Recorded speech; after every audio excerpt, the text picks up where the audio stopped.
Eu quero compartilhar com vocês hoje sobre um tema que eu fui pega alguns dias atrás. Eu estava ouvindo um podcast e uma pessoa mencionou uma frase que eu googlei, porém não achei autoria, então de autoria desconhecida, que dizia que a paciência, ela é a face cotidiana do amor. Eu falei, uau, a face cotidiana do amor. Legal. E eu fiquei pensando fui para a palavra de Deus. E lá em 1 Coríntios, no capítulo 13, versículo 4, a Bíblia fala sobre algumas coisas que o amor é. Algumas das facetas do amor. E ela fala, o amor é paciente. Né? Fala, o amor é bondoso, o amor não se gloria, o amor não inveja. Mas fala, entre as facetas do amor, descritas em 1 Coríntios 13, está lá, o amor é paciente. Então, biblicamente, a paciência é uma das faces do amor. Né? Quando você está ali se doando com paciência, com tolerância, né? Você está mostrando um pouquinho de quem Deus é para as pessoas.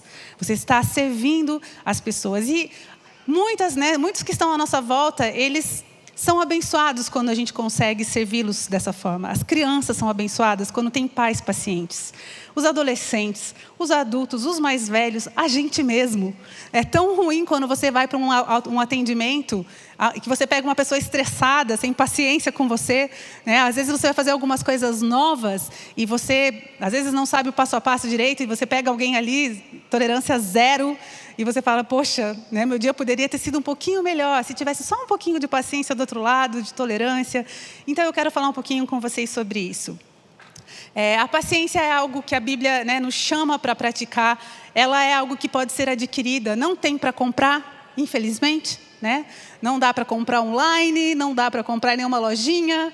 E como a gente adquire a paciência? A Bíblia nos dá, né, um endereço que ela é colocada ali junto no fruto do Espírito Santo. Então, Gálatas 5:22 diz que o fruto do Espírito é paz, alegria, amor, mansidão, domínio próprio, longanimidade, que pode também ser colocado ali como paciência.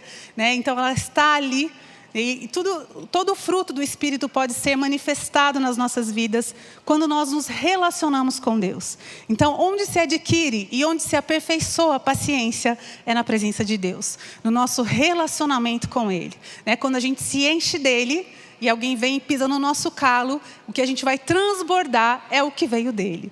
Né? Então, é muito importante a gente manter, né, a nossa vida de devocional, a nossa vida de oração, a nossa vida do secreto, a nossa vida de nos esvaziarmos de nós mesmos e nos enchermos dele, para a gente poder abençoar aqueles que estão à nossa volta.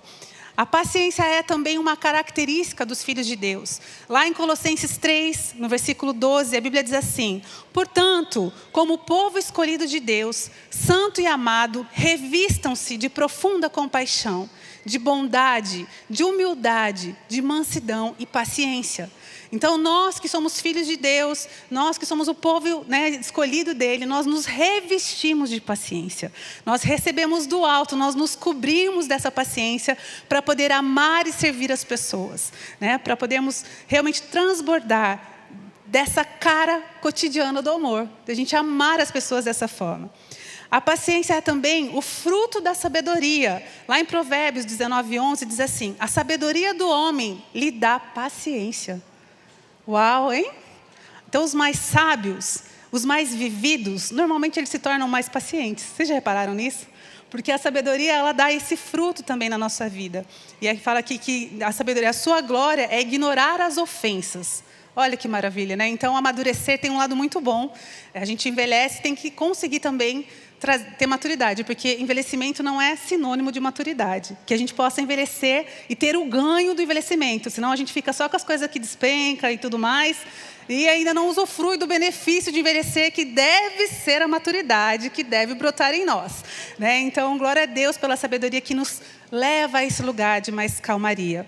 Eu acho interessante que, às vezes, a gente olhando para as pessoas, a gente pensa que a paciência ela é só um traço de personalidade ou um traço dos temperamentos. Né? A psicologia ela avalia o ser humano de várias formas, e existem várias linhas assim, de avaliação e de nomenclaturas, mas existem os 4 temperamentos que a gente conhece mais, né? Que fala sobre o fleumático, sobre o colérico, sobre o sanguíneo e sobre o Melancólico, obrigado. Então, esses 4 temperamentos, e cada um deles tem algumas inclinações.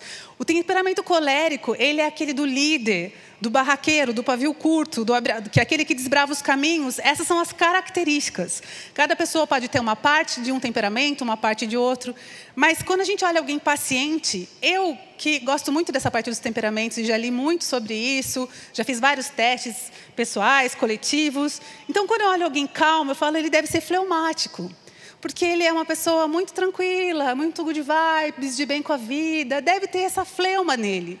Mas um dia eu estava conversando com o nosso pastor, que é o pastor Eibe, que cobre a minha vida, do Luciano, e ele falou, então, porque eu sou colérico, só que ele é um dos homens mais mansos que eu conheço, é um dos homens mais parecidos com Jesus.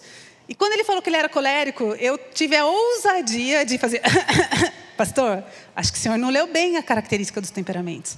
O senhor não deve ser colérico, não. Peraí.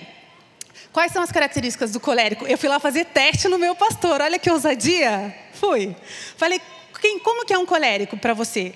Queria saber se ele estava ciente do que ele estava falando. Porque como na minha cabeça, pode um homem colérico, que tem essas características que eu falei, de liderança tão forte, de pavio mais curto, né, de ser o vulgo barraqueiro. Como pode um homem assim, com esse temperamento, ser tão parecido com Jesus nas ações dele? Sempre tão ponderado, com um palavreado muito amoroso no trato com as pessoas. Eu falei, acho que o senhor se equivocou. Houve um equívoco. Vamos lá. Aí ele começou a falar as características. Não, eu sou realmente um colérico. Tem essa parte. Ele foi descrevendo. Eu falei, não, o senhor realmente sabe, mas o senhor já fez algum teste? O senhor tem certeza? Eu estava meio indignada com aquela declaração. Ele falou, é que toda a parte mais difícil do meu temperamento, eu subjugo. E realmente eu permito que o Espírito Santo me encha para eu não transbordar dessas partes negativas ou mais difíceis no trato do meu temperamento. E eu fiquei muito chocada com aquilo. Né? Meu esposo, ele também é um colérico, um líder muito forte, dos pulmão forte, do tendencioso a barraqueiro, tudo isso ele mesmo confessa. Não estou falando nada que vocês já não ouviram do pastor aqui. E ele, nesses períodos que ele tem se aventurado em fazer longos jejuns, ele vira uma calmaria. As primeiras vezes eu ficava até tirando com ele, falava, devolve meu marido, devolve meu marido. Quem está aí? Quem é você? Eu ficava brincando, porque ele começou a ficar nesses períodos de muita busca, de muita oração, uma mansidão, uma paciência. Né? O Luciano é aquele que, se você for contar uma história para ele, você começar a enrolar, ele fala, dá para pular para o fim? Tipo, já peguei, vai, vamos. E, de repente, ele falava, mas fala mais sobre isso que você estava pensando. O que está acontecendo? Que estranho. Então, eu pude perceber, né, que realmente não é uma questão de temperamento. A paciência, ela não é uma inanição, ela não é uma falta de atitude, mas pelo contrário, ela é algo muito intencional que você pode decidir apresentar. Eu sou uma fleumática, meu temperamento é daquelas pessoas que são mais devagares. As pessoas falam, você é mais calma, só que eu posso assegurar para vocês que se eu não buscar a Deus, essa calmaria vai embora, a paciência vai embora. Então, com essas pequenas assim, demonstrações aqui, né, de que um colérico pode ser sim muito calmo e paciente se for cheio do Espírito Santo. E uma fleumática, ela pode ser barraqueira se não tiver o Espírito Santo. Né? Então, eu já me percebo, quando eu começo, às vezes, vacilar na minha busca a Deus, tem dias que você vai na correria, não gasta tanto tempo, eu percebo que meu nível de paciência já começa no trânsito. Eu não tenho coragem de buzinar, mas não é só porque eu sou crente, é porque eu sou medrosa mesmo, tenho medo que o outro venha brigar, alguma coisa, então eu não faço nada, mas às vezes eu fico dentro do carro. Mas olha lá, Eu falo, aí tem hora que eu falo, meu Deus, Kelly, o que está acontecendo com você? Meu Deus, vai orar, mulher, vai orar. Que você vê que a paciência foi-se. Né? Então, nós precisamos realmente ter esse olhar atento e o entendimento, que não é nato de alguns, é para todos. A Bíblia vai descrever, e eu ainda vou ler outros versículos, que fala que a paciência é uma das evidências, um atributo, a cara cotidiana do amor. É aquilo que você decide oferecer para as pessoas. É uma forma de servir as pessoas com um olhar atencioso, com um ouvido. Às vezes as pessoas mais velhas repetem história. É amor você ouvir aquela história talvez de novo. Sabe, às vezes a pessoa está tão empolgada contando. Eu já repito histórias às vezes. Então, assim, eu sou uma avó nova, né? Mas eu já estou nessa fase aí. Às vezes eu falo para ela, eu já contei. Porque eu sou aquela pessoa que eu fico empolgada com uma coisa. Então, tipo, eu ouvi essa frase que me marcou. Eu já falei para minha mãe, já falei para meus irmãos, já falei para várias pessoas sobre a paciência como a cara cotidiana do amor. Então, às vezes eu falo, eu já falei para você. Porque a gente repete, mas aquela questão de você decidir falar, conta. Já falei, se a pessoa pergunta, já falei, você fala, já, mas tudo bem. Legal a tua história, vai lá, conta lá. Né? E quando é uma questão que você sabe que é mesmo algo por paciência, por amor, você pode fazer isso. A paciência também, né, ela é mostrada na palavra de Deus quando a gente fala sobre personagens bíblicos. Se eu perguntasse para vocês, né, quem é um personagem que está muito associado com a questão da paciência, tem até uma expressão que a gente fala, paciência de Jó, muito bem. Né? E lá em Tiago, no capítulo 5, versículo 11, né, se você está com a tua Bíblia aí, liga lá, abre lá, vamos ler juntos. Diz assim, eis que temos por felizes os que perseveram firmes. Tendes ouvidos da paciência de Jó e vistes que fim o Senhor lhe deu, porque o Senhor é cheio de terna misericórdia e compassivo. Né? A história de Jó é uma história que são 42 capítulos, o livro tem o nome dele mesmo. E é uma história muito interessante, muito cheia de detalhes bem peculiares, assim, que me intrigam. Porque o primeiro deles que me deixa bem assim, eu falo assim, poxa Deus, olha isso. O livro começa contando de um bate-papo entre Deus e o diabo. E Deus pergunta para o diabo, tipo, onde ele estava, ele fala que ele estava andando na terra. E o Senhor, ele meio que está muito feliz com Jó. Porque Jó é um homem íntegro, um homem reto, um homem que agrada o coração dele. E ele dá um toquezinho, ele fala, você viu o meu servo Jó?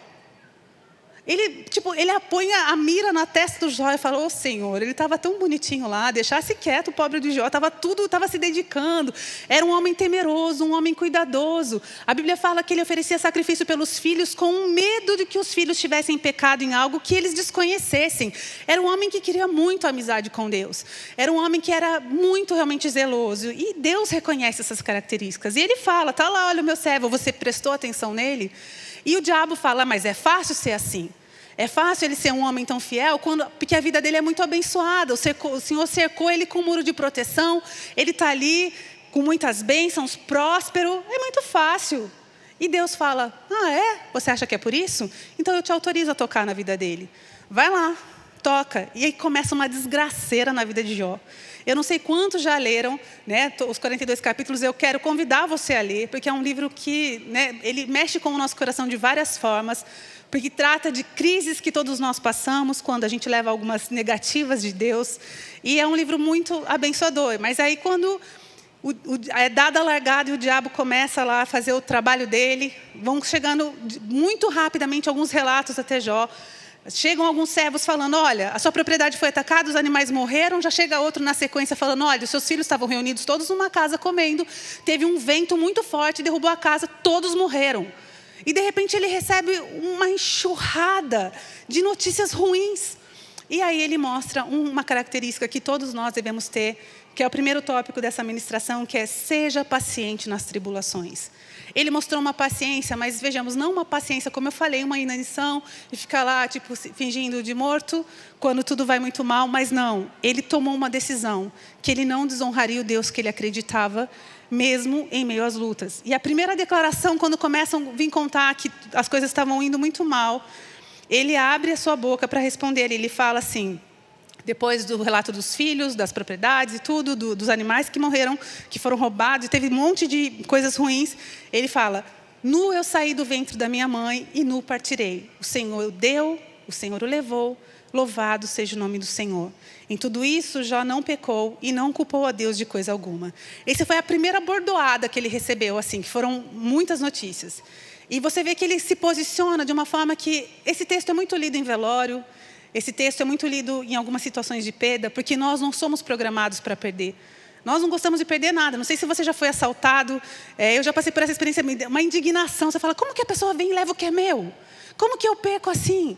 Quando a gente perde alguém que ama, você demora para você entrar nos prumos de volta, você tem que administrar aquilo, e é difícil. E, de repente, Jó, ele está naquela situação onde foram muitas perdas muito rápido, e ele tem essa resposta. Ele toma uma decisão ali, tipo, peraí, calma, eu cheguei aqui sem nada. Tudo que Deus deu eu recebi, agora Deus levou. E ele toma essa atitude muito cuidadosa. E nós precisamos aprender essa paciência na tribulação. Porque tem uns crentes que no primeiro golpe, no primeiro relato, já sai maldizendo Deus, maldizendo a igreja, maldizendo os irmãos, maldizendo os vizinhos e chutando tudo para o alto. Mas nós somos chamados para uma atitude diferente disso, para sermos pacientes durante as lutas. E ele ali para tudo, toma muito cuidado. E aí acontece uma segunda conversa ali entre Deus e o diabo. Deus está falando, está vendo? Ele continua fiel, ele é muito temente. E o diabo fala, mas também ele tem uma saúde boa. E Deus permite, fala, então pode tocar, só não deixa morrer, não é para morrer. E a Bíblia conta, e a Bíblia descreve um cenário, gente, muito ruim. Não dá o diagnóstico, mas fala que o corpo dele se encheu de feridas, da cabeça até os pés. E um tipo de ferida, que eu não sei que ferida que pode ser essa, que a Bíblia conta que ele pegava cacos para coçar as cascas da ferida. Então eu imagino uma ferida muito feia. E a Bíblia realmente continua descrevendo o cenário ali, e você percebe que o negócio está muito ruim. Porque a esposa dele chega para ele e fala, Jó, amaldiçoa o teu Deus e morre. Tipo, cara, para de ficar honrando esse Deus aí. Olha o que Deus está fazendo com você. Ela é tomada do sentimento que muitas vezes nós somos, de sermos emocionais na hora da crise. E aí a gente esquece que nós temos um Deus cujo caráter é imutável. Um Deus que continua sendo bom, mesmo quando as coisas estão muito ruins. Um Deus que é digno do nosso louvor, da nossa adoração, mesmo em meio às mais terríveis provas.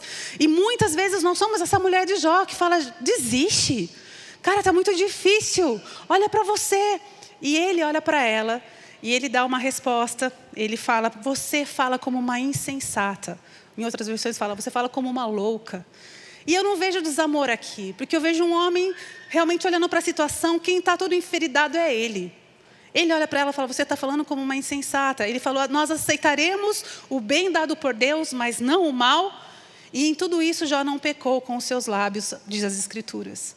Foi essa a resposta. Ele fala, a gente aceitou, as bênçãos vieram, a gente ficou feliz. Mas agora que o cenário mudou, a gente vai abandonar a Deus. Então ele continua paciente, olhando para um Deus que tem um caráter inquestionável. Ele se coloca naquele lugar, e a Bíblia conta de 3 amigos que eram morar em lugares diferentes, se encontraram para vir confortar, para vir consolar Jó. E eles ficam sabendo da situação, e a Bíblia conta que quando eles viram Jó, eles nem reconheceram o amigo. De tão ruim que estava a situação. A Bíblia fala que esses 3 amigos choraram, rasgaram as suas vestes e ficaram 7 dias e 7 noites sentados do lado de Jó, sem falar coisa alguma. Vocês imaginam, gente, a desgraceira? Vocês imaginam para esses homens, 4 amigos se reunirem e ninguém falar nada por 7 dias e 7 noites? Ficaram só ali. Não tiveram coragem de abrir a boca. Não conseguiam entender. Mas não é porque faltava palavras também. Porque depois eles abriram a boca e falaram muita besteira. Eles começaram, e a Bíblia vai relatando, são 42 capítulos, a história, uma boa parte dos capítulos são esses amigos indagando Jó. Falando, Jó, você tem certeza que você não pecou? Jó, você tem certeza que você não está colhendo alguma semente? Jó, será que você realmente... Jó, olha que rapaz, você fez alguma coisa. Porque nós somos inclinados a julgar facilmente. E a gente pega algumas regras que nós conhecemos e quando a gente olha para as pessoas, a gente usa essa lente. Então, quando a gente vê alguém passando por uma crise, por um momento difícil, a gente já começa. Capeta entrou aí porque tinha brecha. Pecou com certeza. Que será que aprontou esse aí para estar vivendo essa bagaceira? E, gente, a Bíblia mostra que nem sempre alguém que está num momento de tribulação, ele está desviado. Ou pecou, e essa é a história de Jó. Ele era reto, ele era íntegro, ele não tinha pecado. Ele se consertava constantemente diante de Deus e o Senhor autorizou. Então, quando a gente vê essa atitude, os amigos começam a falar e falam. E é interessante a leitura desses capítulos das falas e das suposições e dos questionamentos dos amigos, porque essa história é muito antiga, mas é interessante como o homem processa muito parecido sempre. As falas, as frases mudaram, mas o que está por trás delas é a mesma coisa. E os amigos estão ali falando o que muitas vezes os amigos de hoje em dia falam quando vê alguém sofrendo. E Jó, ele tem um cuidado em cada vez que ele abre a sua boca. Ele foi paciente nesse sentido de ser tolerante, de ser forte. de permanecer naquilo que ele cria, mesmo com tantas coisas o empurrando. E em alguns momentos ele fala da aflição que ele está sofrendo, mas em nenhum momento ele peca contra Deus. Em nenhum momento ele atribui aquelas dores, aquela situação, aquelas perdas a Deus. Ele vai falando com muito cuidado. E eu pincei algumas coisinhas aqui para a gente ver o tipo de fala que saía da boca dele, enquanto os amigos ficavam ali pressionando ele, tentando fazer. Eles queriam ajudar a Jó a enxergar o erro dele, mas ele não conseguia localizar esse erro. E aí eles ficaram realmente fazendo um trabalho muito intenso. E Jó 12:13, um dos momentos desses questionamentos, Jó diz: Deus é quem tem sabedoria e poder. A ele pertencem o conselho e o entendimento. Ele estava falando, olha, o conselho de vocês não está legal. Vocês estão errando. E ele fala isso com os amigos. Ele fala, vocês não estão sabendo ser bons nos seus conselhos. Vocês não estão falando algo que é legítimo. Vocês não estão entendendo a situação. E ele se defende, falando que não, que ele estava andando corretamente, que não tinham pecados, que ele já tinha consertado, que ele já estava numa postura correta. E os amigos seguem ali, tentando ajudá-lo com esse discurso, né, o acusando. E ele segue se defendendo. Jó 13:15 diz... que Jó disse, embora ele me mate, ainda assim esperarei nele. Certo é que defenderei os meus caminhos diante dele. Então, os amigos falando, e ele falando, olha, Deus pode me matar, eu vou continuar aqui. Falando, sabe, defendendo aquilo que eu fiz porque eu creio que fiz certo. E ele fica nesse lugar. Depois, Jó 27:3-4 diz assim, enquanto eu tiver vida em mim, o sopro de Deus em minhas narinas, os meus lábios não falarão maldade e minha língua não proferirá nada que seja falso. Essa é a postura de Jó, gente, o tempo todo. Então você veja que é um atributo, essa paciência de Jó, não é algo ruim, não é algo que o fez um homem pacato, um pacato cidadão que estava ali só aceitando tudo, não. Ele estava ali calculando cada coisa, ele estava num profundo sofrimento, mas cuidando com aquilo que saía da boca dele, falando sempre que ele cria, que Deus podia mudar tudo aquilo, que Deus estava no controle de todas as coisas. E depois dos amigos questionarem tanto, aquele homem, a Bíblia fala que Deus o questionou. E começa uma série de perguntas feitas pelo próprio Deus a Jó. E Deus começa a falar, você sabe, porventura, quem fez essas coisas maravilhosas? E ele vai falando dos atos grandes que só um Deus pode fazer. E ele começa a fazer muitas perguntas para Jó. E para todas as perguntas, é tipo assim, você fala, Deus, foi o Senhor, só o Senhor pode fazer essas coisas. Só o Senhor pode fazer essas coisas. E ele vai fazendo muitas perguntas. E Jó sempre afirmando, eu creio que como se Deus estivesse permitindo, fala, Jó, você está olhando para mim do jeito certo. Eu sou Deus, eu posso todas essas coisas. E são muitas perguntas feitas ali, são mais de 40, 50 perguntas que você vai lendo ali, Deus fazendo. Né? Quem pode colocar as estrelas no céu? Quem pode fazer isso? Quem pode fazer? Quem opera isso? E Deus, só o Senhor, só o Senhor, só o Senhor. E aí, então, depois de todas essas perguntas, Jó diz para Deus, eu sei que pode fazer todas as coisas e nenhum dos seus planos podem ser frustrado. Que essa é uma passagem muito linda. Essa é uma passagem que mexe com a maioria do coração das pessoas. Essa é uma passagem que já virou cânticos que mexem com o nosso coração. Né? As pessoas se emocionam, muitas vezes, já ouvi muitos, né, chorando, ouvindo canções com essa porção da Escritura. E é uma verdade que todo ser humano lá no fundo sabe. Que a gente foi feito com a semente da eternidade dentro de nós. E nós sabemos que há um Deus que pode todas as coisas. E essa verdade, ela mexe com a gente, porque como é difícil viver uma parte de todas essas coisas. A parte legal... Glória a Deus, mas as dificuldades, as lutas, o momento que nós estamos sendo provados, que difícil é. E você declarar, Senhor, eu sei que o Senhor pode todas as coisas, mas o nosso coraçãozinho humano, lá atrás você fala, mas então por que o Senhor não faz diferente se o Senhor pode? Por que o Senhor colocou a mira na testa do Jó? Por quê? Ele estava lá tão bonitinho. Por que o Senhor foi apontar ele para o diabo vir fazer bagunça? Por que o Senhor deixou eu tocar no corpo dele? Por que esse sofrimento? Porque nós temos essa inclinação aos questionamentos, à não compreensão de algumas coisas. Mas é nesse momento que o nosso coração precisa ser paciente na prova. E a gente precisa olhar para um Deus que não muda e declarar, Senhor, eu sei que tudo podes. Eu sei que os seus planos não são frustrados, o Senhor não perdeu o controle. Eu posso estar vivendo uma prova nos meus relacionamentos, pode estar difícil agora, mas tem promessas para minha família, para minha casa. Eu sei que tudo podes, eu sei que o Senhor pode mudar essa circunstância. Eu sei que eu posso crescer nisso tudo, eu sei que eu posso aprender. Eu sei que as pessoas que estão perto de mim podem melhorar e podem ter atitudes diferentes. Né? E é muito lindo como a gente aprende com Jó, com a atitude dele. E uma outra declaração que Jó faz ali na sequência, né? Ele fala: meus ouvidos já tinham ouvido a teu respeito, mas agora os meus olhos te viram.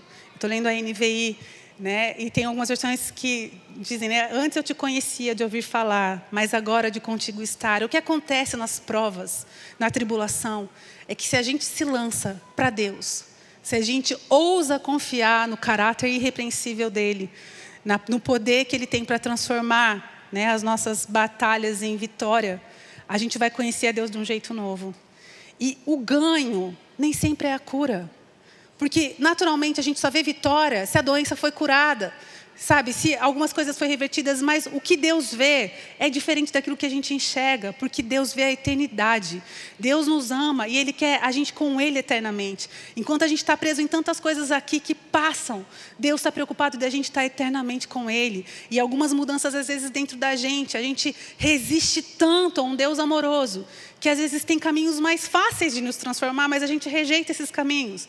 Às vezes permite que venham umas provas mais rápidas, mais intensas, para a gente ser chacoalhado, mas Ele visa o fim, que é a eternidade. Um bebezinho não gosta de ficar ouvindo, não, não faça, não pode. O bebê quer pôr o dedo dentro do furinho da tomada. E o pai vai repetir, não, não, não, porque o pai está olhando o fim. Que se o dedinho entrar lá no buraco, a criança vai levar um choque, que pode machucá-la, que pode feri-la seriamente. Mas a criança não consegue ter esse entendimento. E quantas vezes nós somos essa criança, sabe, ficando bicudo com os nãos de Deus, com as pausas dele na nossa vida, com os impedimentos, com Deus falando, peraí, não é agora, não pode, não é por aí. E a gente fica lá não entendendo as bênçãos, questionando esse amor. Mas, em nome de Jesus, nós estamos crescendo e nós vamos entrar num lugar de poder frutificar da paciência nos momentos da tribulação. A paciência nos momentos da dificuldade. E eu quero falar um pouquinho que a gente tem que ser paciente na tribulação e eu quero falar sobre um outro aspecto. A gente tem que ser paciente também com os outros. E se tem uma coisa que existe para melhorar a gente, para aperfeiçoar a gente, essa outra coisa se chama outro.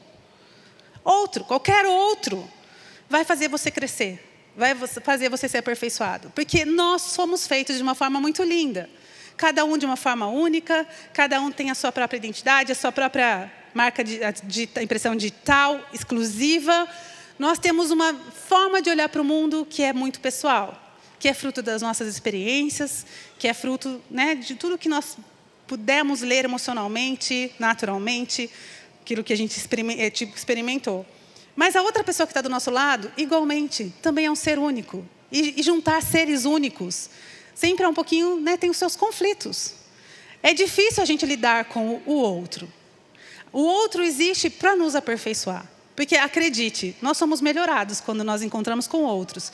Se os outros forem difíceis de lidar, melhores a gente vai ficando. Mais tolerantes, mais pacientes, mais amorosos, melhores. E a Bíblia, ela nos leva nesse lugar, ela nos dá entendimento.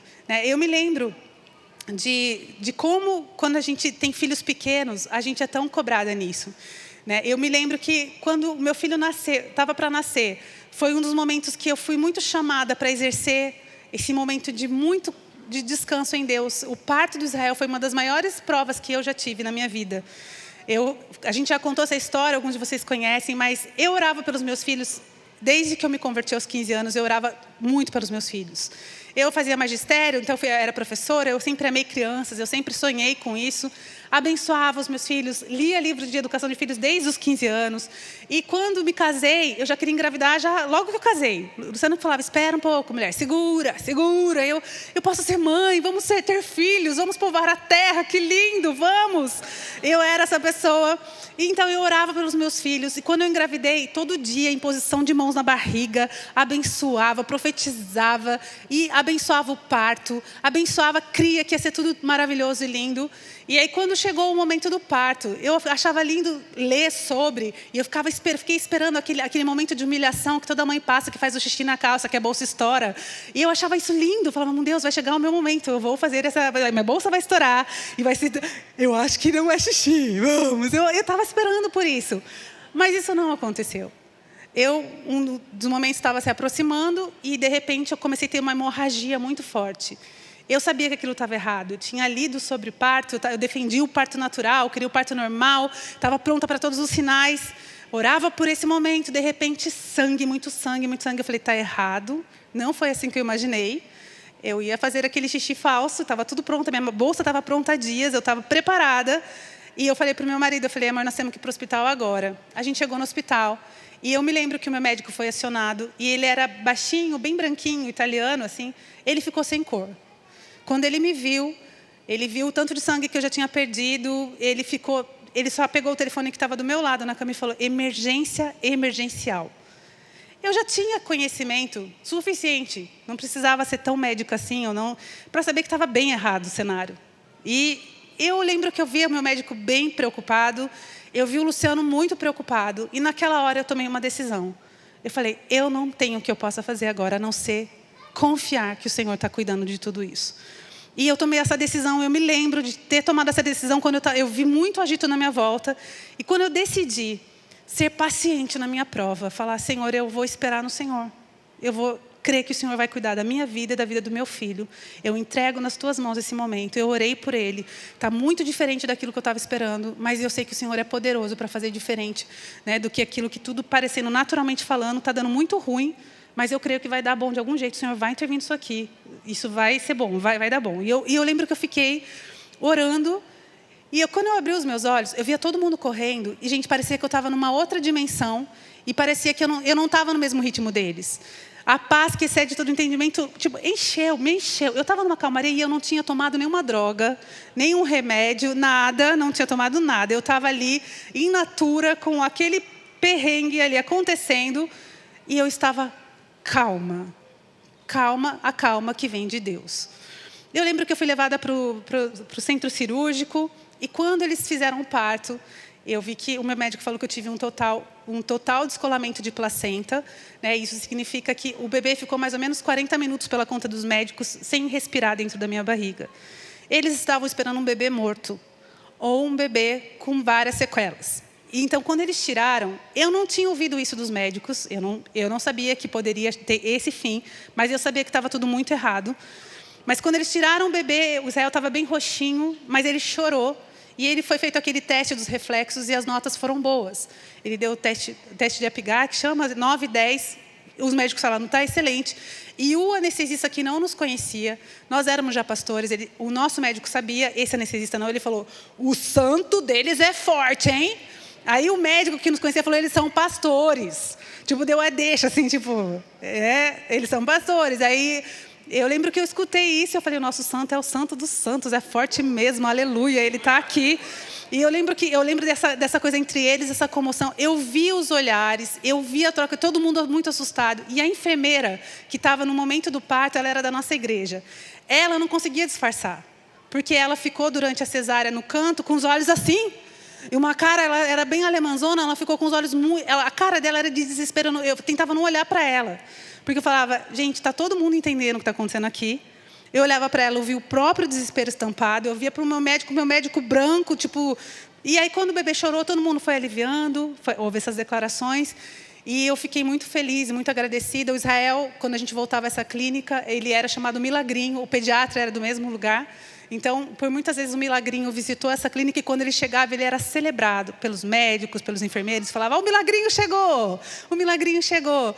Né? E isso foi um marco. Mas quando nós somos pacientes, né, com Deus, nas nossas tribulações, nós damos uma oportunidade, não a Deus, de fazer o que Ele pode fazer. A gente dá uma oportunidade para a gente poder assistir o milagre de uma forma muito privilegiada, de camarote.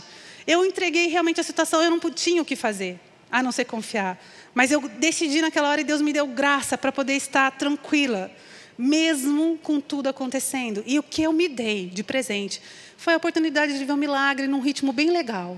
Tudo, parecia que todo mundo correndo e eu estava slow, assim, vendo as coisas. E aí eu vi o bebê chorar e glorifiquei a Deus. E foi algo muito importante. A paciência nas lutas, ela é algo que mostra sua confiança a Deus. Mas também te dá a chance de assistir de camarote o milagre que Deus vai fazer, a bênção de Deus, né, na sua vida. E quando nós falamos sobre paciência com os outros, lá em Efésios 4, no versículo 2, a Bíblia diz assim: sejam completamente humildes e dóceis. Sejam pacientes, suportando uns aos outros com amor. A Bíblia nos dá essa chamada, essa tarefa de como nós devemos nos portar uns com os outros. Então, como eu falei, não é um traço de personalidade, né, ou de como você... É uma coisa que, tipo, é uma responsabilidade que Deus nos dá de como nós devemos nos portarmos com as pessoas. E a Bíblia fala que a gente deve ser completamente humilde, que a gente deve ser dócil, sabe, com a pessoa, ter uma palavra branda, que nós devemos ser pacientes e dar suporte. Suportar não é aguentar a goela abaixo. Suportar é você oferecer suporte na fraqueza das pessoas que estão perto de você. Porque não pense você, e assim também não pense eu, que nós temos alguma chance de ser perfeito, porque nós não somos. Então, você convive com a fraqueza das pessoas e as pessoas convivem com a sua. E quando a gente estabelece um ambiente de amor, né, você dá a chance das pessoas crescerem e te ajudarem a crescer também nas suas fraquezas. Né, eu me lembro que um dia eu estava fazendo os discipulados, aqui na igreja mesmo, ainda no outro endereço, e entrou uma discípula e ela começou a falar: como é difícil lidar com as pessoas. Eu estou tão cansada, eu não aguento mais ouvir as mesmas queixas, as mesmas dores, o quão cíclico é o ser humano. Eu estou cansada desse relacionamento na igreja, as pessoas estão me sugando, eu me sinto sugada, eu me sinto... E ela foi abrindo o coração dela, eu falei: pode falar, fala que eu te escuto, estou aqui, vai. E ela foi falando, e depois eu entrei com um conselho, fui alinhando, eu falei: você tem que lembrar para quem você faz o que você faz. Né? Se o Senhor é digno o suficiente de você ofertar o seu amor, de você ofertar os seus ouvidos, de você repetir os conselhos, eu acredito que Deus mereça, que Deus, Ele é digno disso. E você tem que agora fazer uma conta com você. E eu fui ajudando, tipo, no aconselhamento. Ela saiu, entrou uma outra, era a pastora Adriana entrando na sala. Minha discípula sentou na minha frente e começou: pastora Kelly, eu estou aqui, antes de entrar, tão agradecida a Deus. Que maravilha a gente viver em igreja. Como é bom a gente andar uns com os outros. Gente, eu estava pensando, me foi dando uma gratidão. Eu estava esperando ali abrir a porta. Eu estava pensando: eu sou uma esposa melhor. Eu sou uma dona de casa melhor. Eu cozinho melhor. Eu me relaciono melhor por causa das pessoas. Ela falou: eu tenho as melhores fórmulas de limpeza, que eu vou na casa das irmãs e vou trocando em receita de fórmula de limpeza, de comida. Né? E a gente vai aprendendo com as mais velhas como a gente ser mais calmo com os filhos, como a gente ser ter mais... E ela estava tão apaixonada. Eu quase falei para ela: para de falar que eu vou chamar que saiu para você falar tudo de novo. Ela estava precisando, né, escutar esse relato. Mas a questão é que a gente também tem fases. E a gente não poderia mentir que não há desgaste nos relacionamentos. Né? Não, a gente não vai ser hipócrita de falar que é sempre tão legal, porque as pessoas, elas exigem mesmo da gente. Né? Se você tem um bebezinho, que difícil é, você não vai dormir, você fica no limite, é difícil ser paciente. Depois o bebezinho cresce, também exige. Depois vira adolescente, também exige. Depois adulto, também exige. Depois sempre exige, né? E assim você pode ter certeza também que você também exige das pessoas. E essa consciência cai muito bem para nos ajudar a ser um pouquinho mais pacientes. Porque a gente pensar que em algumas coisas as pessoas vão ter que exercer paciência com a gente, faz a gente ser um pouquinho empático, não é verdade? Amém? Amém. 2 Timóteo, capítulo 4, versículo 2, a palavra diz assim: pregue a palavra, esteja preparado a tempo e fora de tempo, repreenda, corrija, exorte com toda paciência e doutrina. Então, nós, enquanto estamos cuidando das ovelhas de Jesus, porque esse cuidado não é só para pastor, não é só para líder, a Bíblia fala: ide e fazer discípulos. Quando a gente fala do amor de Jesus para alguém, quando a gente ajuda, a gente precisa ter paciência para exortar, para ensinar, para corrigir, para alinhar. E isso tem que ser uma característica nossa. 2 Coríntios 5,16 diz assim: de modo que, de agora em diante, a ninguém mais consideramos do ponto de vista humano. Né? O que a Bíblia está falando aqui, que quando nós nos relacionamos, a gente pode também ser paciente se a gente não pegar o nosso olhar errado quando a gente está olhando uns para os outros. Que a Bíblia fala: não olhe do ponto de vista humano. Que outro ponto de vista que tem? Como que você pode olhar para alguém se não for do ponto de vista humano, se você é um ser humano? Você também é um ser espiritual, amém? Você também é um crente de outro mundo, vulgo Joe, de outro mundo. Você é Joe, né? Então, que outro ponto de vista que você tem a não ser o humano, o sobrenatural, o espiritual? Você olhar para as pessoas e falar, está mudando, está sendo transformado, está crescendo, né? Você ajuda o teu coração a ser paciente. Quando você aplica isso que a palavra ensina, não olhe para o outro só do modo natural, do ponto de vista do ser humano. Olhe com fé. Eu me lembro da nossa casa, um período que eu tenho um irmão mais novo e ele era muito, assim, uma energia extra. Ele tinha um jeito bem difícil, ele tinha resistência às autoridades desde pequeno, uma inclinação à delinquência, brincadeira. Ele era bem difícil, né, mãe? Minha mãe está aqui hoje. E eu lembro que a minha mãe começou a participar de um grupo de oração. E ela começou a participar de um grupo que estudava a palavra e ela aprendeu que nós devemos cuidar com aquilo que a gente fala, porque há poder nas nossas palavras. E eu lembro que ela chegou em casa, ela falou, a partir de hoje, eu aprendi, a Bíblia diz que na nossa língua há poder de vida ou de morte, a gente vai declarar vida aqui dentro. E eu lembro que ela deu essa lição prática para nós como família e ela começou. A partir de hoje, a gente só fala coisa boa. O Tiago é bonzinho. A gente chorava de rir. Ela falou, o Tiago é um amor, ele é muito obediente. A gente ria, até ela ria. Mas a gente falou, amém, então vamos crer. Eu tinha que ir para a pré-escola com ele, para ele poder ficar na pré-escola, porque ele não parava na cadeira, ele subia, ele escalava as janelas, corria, fugia da sala.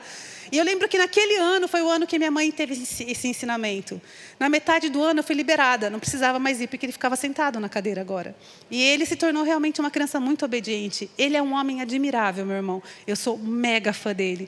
Porque aquelas palavras que foram proferidas, de que ele é uma bênção, de que ele é obediente, de que ele é temente a Deus, não tinha nada a ver com o cenário inicial.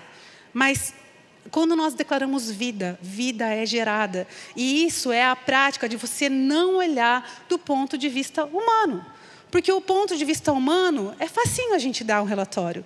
Mas quando a gente olha e crê, né, eu acho que tem alguns testemunhos aqui no nosso meio, de algumas restaurações familiares, onde uma das partes começou a declarar sobre o cônjuge.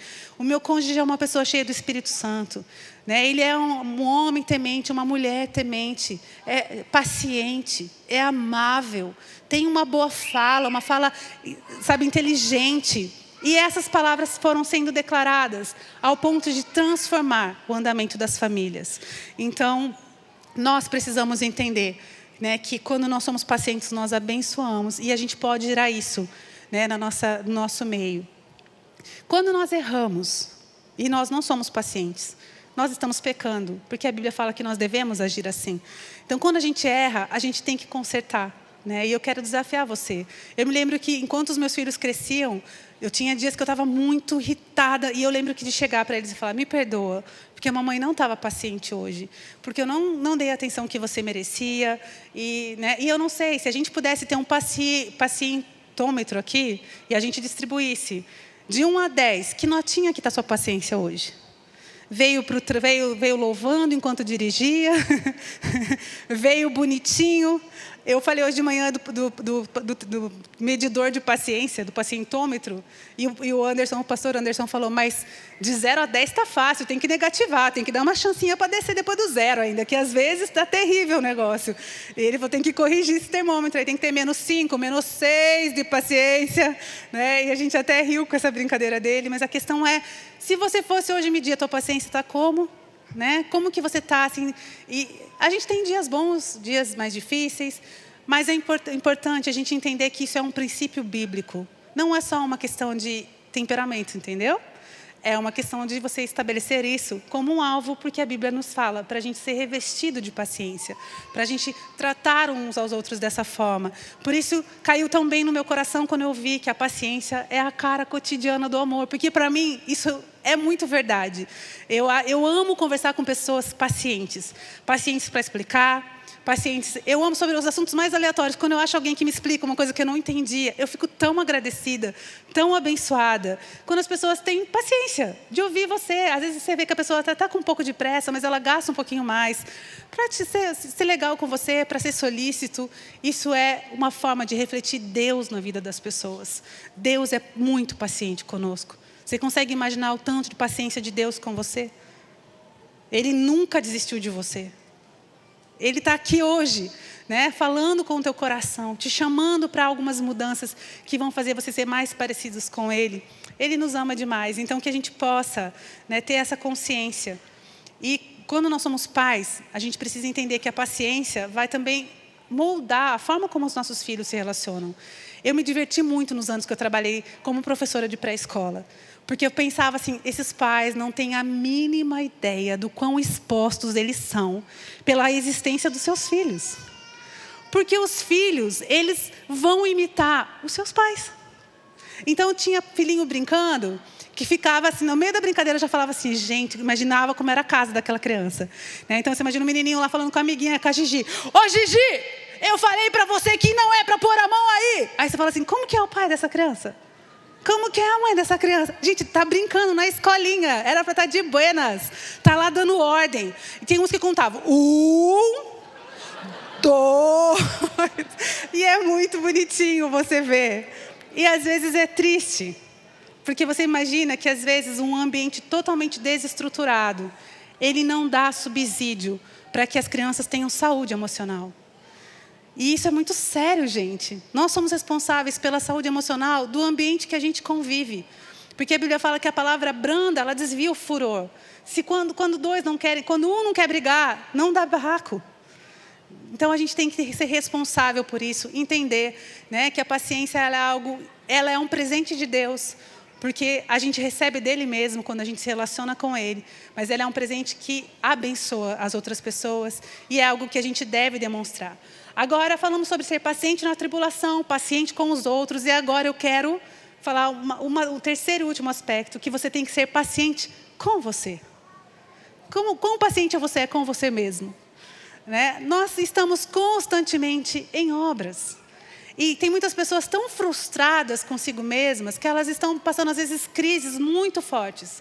Porque não conseguem ver algumas áreas da sua vida transformadas, não alcançam alguns objetivos que sonhou e que há tanto tempo, né, realmente almeja alcançar. E eu quero falar para você, tenha paciência. Né? Qual é o Chaves que fala, ninguém tem paciência comigo. Às vezes nem você tem paciência com você mesmo, mas tenha paciência com você. Lembre quem é Deus, né, na tua vida, que Ele sim está fazendo algo em você. Você é maravilhoso. Eu quero te lembrar hoje que você é maravilhoso. Você é uma pessoa sensacional. Acredite nisso. Você tem uma história que é só sua. Você aprendeu as coisas de um jeito que é só você que pode aprender. Então, às vezes a gente está perto de pessoas e a gente acha que aquilo que a gente tem é muito pouco. Mas eu quero te falar, pode ser pouco perto de outros que já viveram tanto, mas é muito perto de alguns que estão vindo atrás de você. Sabe? E você já pode mostrar para as pessoas onde elas podem pisar, qual pedrinha que é melhor, que dá certo, que não vai afundar. Então, você é muito útil. Você tem uma forma de ver a vida que Deus te deu, que é uma forma muito legal, que a sua troca com as outras pessoas é abençoadora. Acredite nisso, amém? Você é sensacional, porque Deus não fez ninguém diferente disso. Nós somos diferentes, as nossas diferenças, elas trazem soma.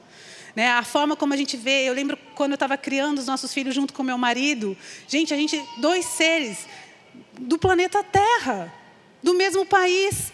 Eu imagino quando são de países diferentes, que têm culturas diferentes, como que cria filho junto, porque eu falava, imagina fazer isso, ele falava, lógico fazer isso.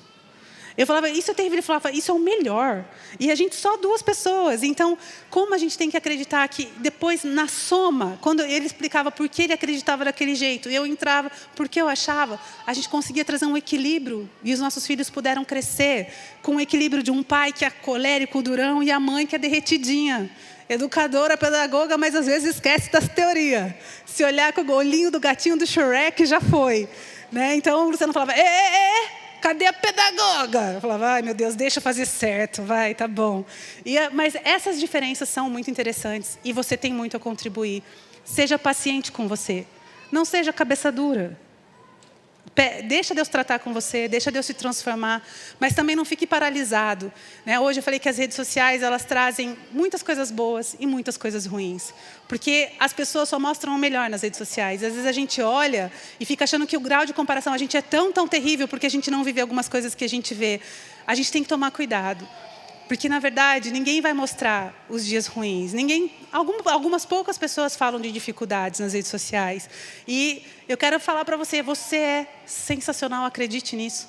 Tenha paciência, se permita ser trabalhado, deixa Deus fazer, né, você ser aquilo que Ele sonha ao teu respeito. Se entregue aos processos, tenha paciência enquanto você está chegando lá. É assim, demora um pouquinho, mas a gente chega lá, amém? Você está melhorando. Fale para você mesmo, fale, eu estou melhorando. A cada dia, para a glória de Deus. Acredite nisso, gente. Tem gente que está falando com uma cara, tipo assim, eu estou melhorando. Ela mandou falar. Tenha paciência comigo. É sobre paciência hoje. Eu quero ler um versículo que está lá em Colossenses 1, 10. É o último versículo e a gente vai encerrar. Colossenses 1, 10 até o 12. Eu separei esse versículo porque fala da fonte da paciência e ele aponta para aquilo que a gente deve fazer no processo de ser paciente conosco, também com as pessoas e também na tribulação. Fala, isso para que vocês vivam da maneira digna do Senhor e em tudo possam agradá-lo, frutificando em toda boa obra, crescendo no conhecimento de Deus e sendo fortalecidos com todo o poder, de acordo com a força da sua glória, para que tenham toda a perseverança e paciência com alegria, dando graças ao Pai que nos tornou dignos de participar da herança dos santos no reino da luz. Amém? Esse versículo fala que nós somos fortalecidos com o poder do alto, com o poder de Deus. E dessa forma a gente pode ser perseverante. E a gente pode ser paciente com alegria ou glória. Não é paciente chorando, não é paciente lamentando. É paciente com alegria, cheio de expectativa, com alta resistência, com tolerância, com intencionalidade. Eu descanso porque eu sei em quem tenho crido, né? E que seja essa a nossa postura, né, na nossa vida, que você seja conhecido e talvez que você leve algumas pessoas a se admirarem, como o pastor Eibe fez comigo, por ser um líder tão forte, né, e ter uma capacidade de ser tão parecido com Jesus. Essa é uma das características que as pessoas que convivem com vários homens de Deus, a gente tem o pastor Tomás aqui, que para mim parece muito Jesus. Eu olho para ele e falo, cara, você me lembra muito Jesus. Ele é tão amável, tão controlado, as palavras dele entram com tanto amor que chega a fazer alguma coisa dentro da gente, assim, quando ele olha para a gente, quando ele fala com a gente, quando ele ministra a nossa vida. Mas Deus tem isso para mim e para você também. Nós podemos ser esse marco dessa expressão da cara cotidiana do amor, tendo paciência, expressando Deus na vida das pessoas. A gente expressa Deus quando a gente é paciente com os filhos. Esses dias, eu contei no primeiro culto que eu vi uma cena que foi, no mínimo, interessante, assim. Mas eu sei que às vezes a gente está no limite, mas Deus tem graça para nós. E essa cena foi assim. Eu vi um casal, eu estava viajando num voo do lado deles. Eles estavam sentados, era esses aviões que tem 2 e 2 lugares, assim. Então, eles estavam, o casal com o bebê, eu do ladinho. Eles fizeram o voo inteiro, aquele bebê chorou, bebê babou, bebê fez papel de bebê em avião. Bebê estava agitado, bebê passa bebê para cá, passa bebê para lá, um levanta chacoalha, outro levanta chacoalha. E foi um voo assim de curto, não era um voo longo, acho que foi São Paulo, Curitiba, tipo uns 50 minutos, mas foi aquele perrengue para os dois. Quando a gente chegou aqui em Curitiba, todo mundo levantou, eles levantaram bem rápido, ficaram com a cabeça meio presa, que não dava para ficar de pé. O pai com o nenê colocado na frente dele, preso naqueles negocinhos de prender o bebê aqui, segurando um celular. A mãe, eles eram um casal bem jovem, a mãe segurando um skate nas costas, a bagagem do bebê. E aí, quando eles levantaram, eles estavam muito afoitos para sair, ainda não podia sair. Eu sei que eu fiquei vendo aquela... Eu estava do lado, assim, estava do lado deles, e aí o cara falou assim, amor, você não vai acreditar, perdi meu celular. Eu estou vendo ele segurar um celular. Mas eu pensei, eu estou vendo, ele está vendo. Então eu pensei, esse celular deve ser o dela. E aí ela falou, não, amor, não. Gente, ela abre aquela mala do bebê. Voa a fralda, voa lenço umedecido, voa tudo. E ela falou, amor, como assim? Você não derrubou? Os dois vão no meio do poltrona, um já abaixa com o neném, aquela cena. E eu estou pensando assim, será que é na mão dele? Mas não é o da mão dele, lógico que não é. Aí eu fiquei assim, falei, vai que é, né? Eu falei, moço, não é o que está na sua mão, né? Ele... Meu Deus, é o meu celular, eu tô ficando louco. Eu falei pra você, amor, eu acho que eu tô com Alzheimer, eu tô maluco. E até na hora eu falei, moço, calma, respira. Calma, eu falei, tá tudo bem. Eu falei, tá cancelada essa palavra, você não tá com Alzheimer, você não tá nada. Você é um pai de primeira viagem que não dorme, que fica no limite, tá tudo bem, calma, vai ficar tudo bem, respira. E ele foi lá. Eu falei, vai dar certo. Eu falei, eu criei 2 filhos, isso passa, eles dormem melhor. Ele vai dormir melhor, vai crescer. E os 2 ali, ela foi pondo de volta as coisas, assim. Aí ele me agradecia depois, obrigado, hein, valeu. Como se eu tivesse achado o celular que estava na mão dele, assim. Tipo, e aí ela juntou todas aquelas parafernálias e eu fiquei olhando aquela situação, assim, assistindo aquilo com muito dó, com muita compaixão. Já passei por isso. Mas a questão é, as coisas passam. A gente tem que manter a boa atitude, a boa calma, né? E tudo dá certo. Amém? Vocês recebem essa palavra? Hoje vai ser tão linda a nossa saída do estacionamento. Muitos crentes pacientes, dando tchauzinho para os irmãos que trabalham lá, esperando os irmãos mais barbeirinhos, né? Que estão melhorando. A gente vai lá, vai ser lindo. Eu quero convidar você a ficar em pé.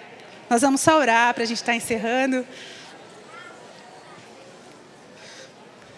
E eu quero desafiar você a viver uma semana muito paciente, com muitos frutos para a glória de Deus, amém? Que seja um treino para esse ano novo. Uma semana de muita paciência, intencional, abençoando as pessoas. Senhor, nós queremos te agradecer pela tua palavra que nos ensina, que nos desafia, que nos abençoa. Obrigado, Espírito Santo. Porque quando nos relacionamos contigo, nós podemos ser abastecidos de características e sentimentos que vêm do alto para nos abençoar e abençoar aqueles que estão à nossa volta. Obrigado por toda a paz, por toda a alegria, por toda a mansidão, domínio próprio, por toda a paciência que o Senhor gera em nossos corações quando nós te buscamos intimamente, quando nos relacionamos contigo. Nós te agradecemos e nós pedimos que nessa semana, nos nossos próximos dias, a gente possa crescer nesse quesito de ser paciente uns com os outros, de abençoar as pessoas com a nossa atenção, com a nossa disposição de servi-las, que o Senhor possa ser refletido através dessas ações, Pai, é o que nós te pedimos em nome de Jesus.